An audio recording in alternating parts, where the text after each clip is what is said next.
Hello friends, so welcome to the course on the UPSC Prelims refresher course. So this is the fourth video in the Polity series.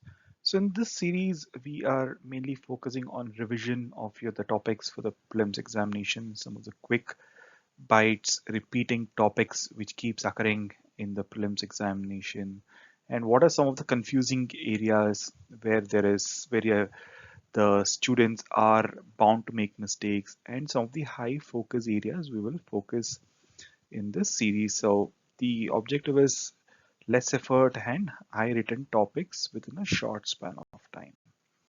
So let's move on. A brief introduction about me. So myself, Nitin. I'm an IIT. I am graduate. I've gave 6 mains and 1 interview. Right. However, could not make it to the final list. Reasons for failure. Yeah, my handwriting was not very great. I also changed optional from management to anthro, and I was also working professional while preparing. Maybe that did not help me. Yeah, these are some of my result sheets. So let's move on for some of today's topics, right? So the sources of constitution. So this is also important area. Number of times questions have repeated. So from US fundamental rights, right? So this is actually the Bill of Rights in the US Constitution, which is there. Then DPSP, very, very important. So this is from the Ireland Constitution. Then from France, liberty, equality, fraternity, which is embedded in our preamble and the Constitution, right? It's taken from France. Okay, and see, these are some of the important area which most people will know, but at the bottom, right, federation with strong center and residuary powers with center. Okay, so this idea was from Canada, so make sure that you remember, right? And emergency provisions from Weimar Constitution is also pretty common. So yeah, see here, the fundamental duties article, right? 51A article and idea of justice were picked up from the erstwhile USSR, now the Russian constitution. Okay, so in addition, there are a few more sources and provisions, but these are the main ones. So I think pay attention to some of the uncommon areas. So that's where UPC will frame options in your MCQs. Preamble. Preamble again, I think every once in 2 3 years, there will be a question on preamble. So preamble is based on the objective resolution drafted and moved by Pandit Nehru. Can you find out in which year? Which year this was done? So this is a small exercise. Right, and the words socialist, secular in integrity, right? This was added in during the 42nd amendment. So in the preamble that was adopted in the year 1949, right, November, and when India became republic, so we did not have these words in the preamble, right? This is also one of the questions in the preliminary examination, right? I think 22 or 2023, there of them. Then is preamble a part of constitution? Yes, it is definitely a part of constitution, but is it justiciable in the court? No, it is not justiciable in the court. Right? So just pay attention. Yes, it is a part of the constitution, right? There's no doubt, but it is not justiciable as this was pronounced in some of the court judgments.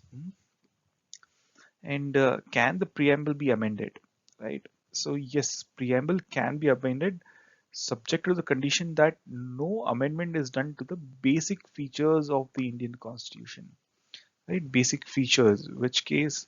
Keshwananda Bharati case, right? So I think in the Lakshmikant book, you can see a list of all the basic features of the constitution. So these cannot be amended. The basic features cannot be amended, but of course the preamble can be amended by the parliament. Right. So next, Vidhan Parishad, Legislative Council. Right. So Vidhan Parishad, this also sometimes is a less important topic, but of lately there are questions from some less important or not so uh, topics in the news. Creation or abolition of Vidhan Parishads, only Parliament can do so. By simple majority it can do. But prior to the Parliament passing, the state legislature should pass a resolution by special majority, that is two-thirds of the members present and voting, and majority of the total of the House is required to first pass. Okay. So the state passes the resolution by special majority. After that, the Parliament passes with a simple majority for either creation or abolition of Vidhan Parishad. Okay, so you can find out which all states in India have the Vidhan Parishads established, right? So ideally it's 6 states. So you can go and check which of the states maybe there. So remember these state names also. Sometimes there can be an easy question, right? Which states have Vidhan Parishad in India? Like there'll be, so you should not miss those simple questions as well. So only instance, okay, so this is the only instance when the state legislature uses special majority, right? If not, in all the other cases, the state legislature uses simple majority. Okay, and minimum strength of Vidhan Parishad needs to be 40 and maximum is one-third of the assembly. So whatever assembly strength, right? In Karnataka it is 224. So one-third of that would be the maximum strength. Okay, and maximum of, strength of assembly is 500 across India, right? Different states have different strength. And is Vidhan Parishad equal with the assembly, right? Actually, in certain cases, it is not equal with the assembly. So these are those cases. If the bill is originated in the council and rejected by the assembly, then it becomes dead, right? So the bill does not go back, it can't be reintroduced. So if a bill is originated in the council and it is rejected, it becomes dead. Then bill originating in the legislative assembly and can be held back by the council only for a period of 4 months, 3 plus 1 month. Okay, after that, the bill will automatically go back to the assembly or with changes, or it will go to the governor for his assent. And in case of states, there is no provision for joint sitting at all. Whereas at the center, there is a provision for joint sitting of Lok Sabha and the Rajya Sabha. Okay, there are certain parliamentary proceeding devices which have appeared in the exam, right? So, and there are some clarity is required here. So the first hour of the parliament proceedings starts at 11 a.m. and it is the question hour, okay, and not the 0 hour. So there's always, sometimes there is confusion, sometimes it's 0 hour, sometimes it's question hour, but the first hour of the parliament proceedings is a question hour. And 0 hour is an Indian innovation, right? It is not mentioned in the rules of procedure of the House. Whereas question hour is definitely mentioned in the rules of procedure, but 0 hour is not. Then certain motions, right? There are, I think there are a few motions. Some important was on calling attention motion. So it is the calling attention of a minister, right?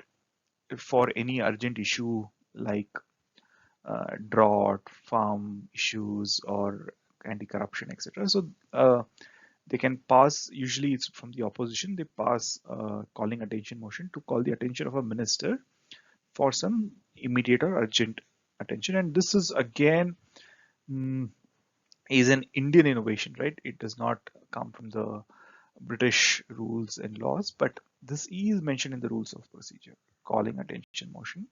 But 0 hour is not. So just be clear. Adjournment motion, again an extraordinary device to draw the attention to a matter of urgent public importance, right? And it is involves in elements of censure and they can be moved only in the Lok Sabha, right? Right, and it's usually moved by the opposition members. Finally, motion of thanks, right, after the presidential address, right? And this is passed in both the houses, right? So usually at the start of the first session of every fiscal year, the presidential addresses both the houses, and usually it is the presidential address is put on for voting.